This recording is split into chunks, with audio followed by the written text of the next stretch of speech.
So I mentioned that you can access tasks in chat, and I'm going to go ahead and open up a chat room here. I think maybe I'll open up my marketing team. And I've got my normal threads and conversations. If you've watched my other videos on Google Chat, you'll know that we're really quite disciplined and diligent at making sure that we set like a chat discussion topic, and then we just put all the replies underneath. It's so the room doesn't turn into a big mess like most chat rooms inevitably do. But you'll see here in any chat room that I have set up, or spaces as they're now called, there's shared documents and stuff. And then there's also tasks. So here we go. If I want to create a task and I create it in this space or chat room with my team, well, I can click the add space task and I'm going to add it in here. Now, immediately everyone in this room is going to be able to see this task and they can access it. I think they might be able to tick it off. I'm not sure for certain. But there's a couple of other cool things I can do here is I can assign it to someone else, right? So if I want to assign that to Georgia, our head of content, I can assign it to Georgia. I can even add a date and time. So I can say, hey, this one's going to be due by tomorrow. And you can open up a conversation around that task. So here is a reply. You can open up a thread regarding that task, and I can even click back into the task. So that's pretty cool. That's pretty groovy. Now, the tasks inside of Google Workspace are not much more sophisticated than this. This is a very basic, rudimentary task system. And for that reason, I don't recommend you use it for teams. If you just need something and you've got 2 or 3 people total in the business and you just want to delegate things to someone else and you don't want to have to deal with yet another app or doing things differently, sure, okay, maybe this is the right solution for you.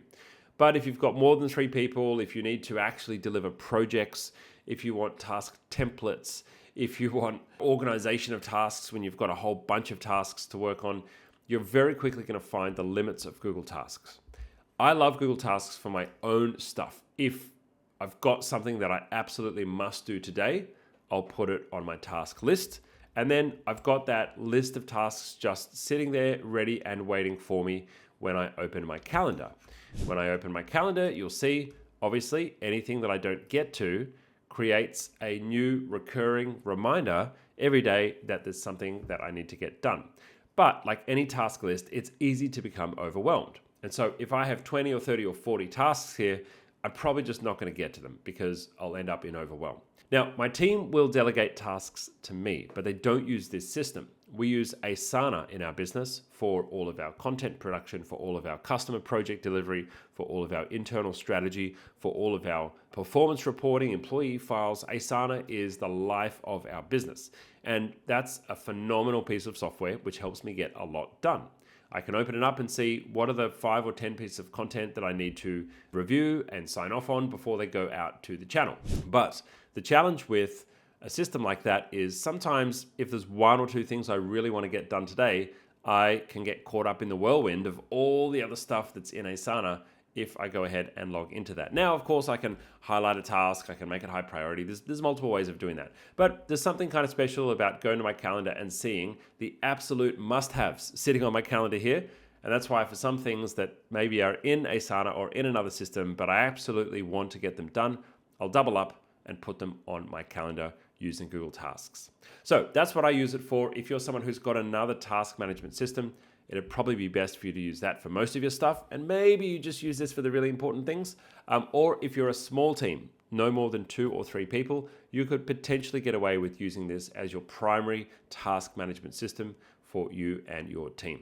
On my mobile phone, there is a dedicated Google Tasks app, which is very handy because it means that all my tasks are available on the go.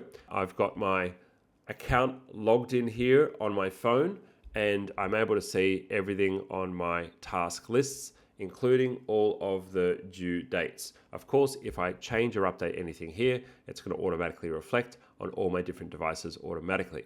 And one of the things that I really do like about this in the Google ecosystem is where previously I couldn't create a task from my Google Calendar, now I can.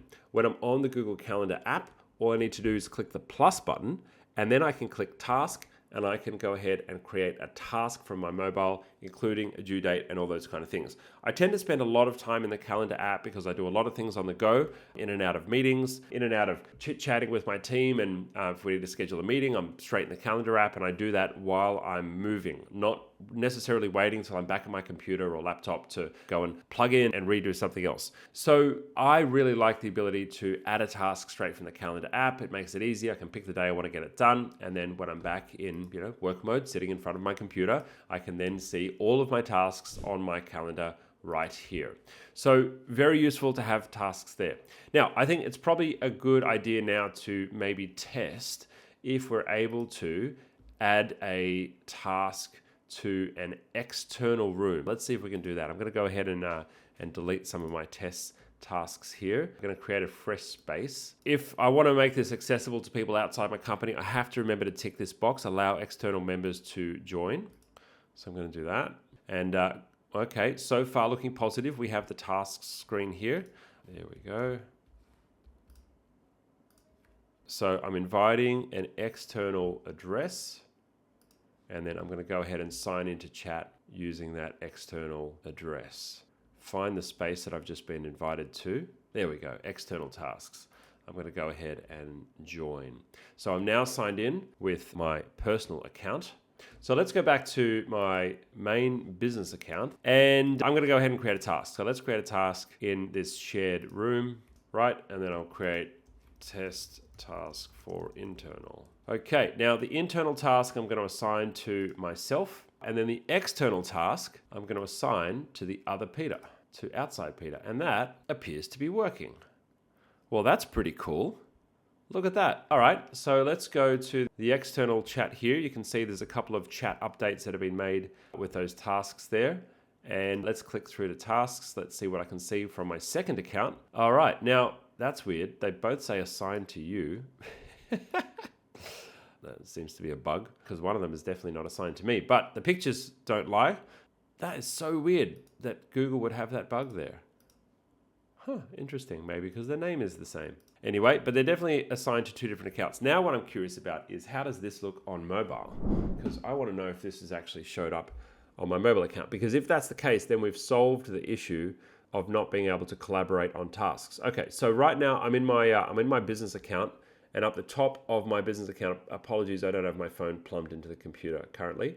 So I've got here my business account. You can see the little business photo there, and I've got the task, right? So the task is sitting there up the top, and it even says what room it's from, which is pretty cool. So, if I wanted to make this a shopping list, I would call the room shopping list, probably. Interestingly, this just appears in my tasks. It doesn't appear in a separate task list. So it's going to potentially muddy up your my tasks, which is a bit of an issue, but that's okay. And then I'm going to switch to my personal account. Here we go. So on my personal account, you can see there is also a task that has appeared. Now it's called general in my one, but there we go. It's appeared. The external task assigned to me in the general one is here in my tasks. So there you go. You can collaborate with someone outside your business, or you can collaborate with someone inside your business if that's useful to you as well. Now, just remember, it's marginally useful overall. Google Tasks, marginally useful. They're useful for small things like this. If you want to stay in the Google ecosystem, if you like your life being simple and easy, okay, great, stick to this.